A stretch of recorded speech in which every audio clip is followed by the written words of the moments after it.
Now this is a story all about how my life got flipped and upside down. And I'd like to take a minute to sit right there, tell you how I became the prince of a town called Bel Air. Will Smith is the man. That is a fact. I'm sure most of you will have seen this clip from the Graham Norton show already, but if you've not, check it out because it's awesome. And this clip happens to fit in with some of my thoughts from the last couple of days. See, Will and Jaden, they are on the show because they're promoting a new film, After Earth, which looks wicked. But they use a really clever tactic in promoting this new film, which I like, and that is to remind us of some of the things that they've done in the past that have been good. For example, The Fresh Prince of Bel Air. And literally, who doesn't like The Fresh Prince of Bel Air? It's like the best thing ever. So they're reminding us of the past to help affect the future. What things do we remember from the past, and how does that affect our future?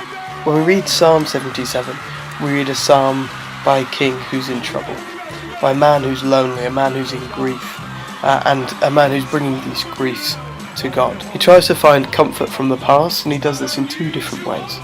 The first is he tries to remind himself how good things used to be, and it doesn't work. It makes him more depressed about where he is now. The second way, he looks back to the past and remembers how good God was, and how good God is, and how faithful he is.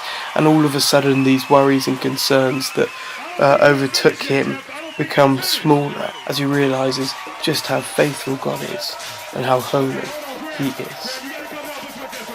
The future will always be different, that's inevitable.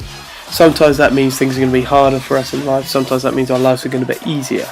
But one thing that is always constant is that God will be faithful. And so, try not to look back at the old days and think those were the days, if only we could be back then. But rather look back to the old days and say, look how faithful God was. And let that shape your today, your tomorrow, and forever.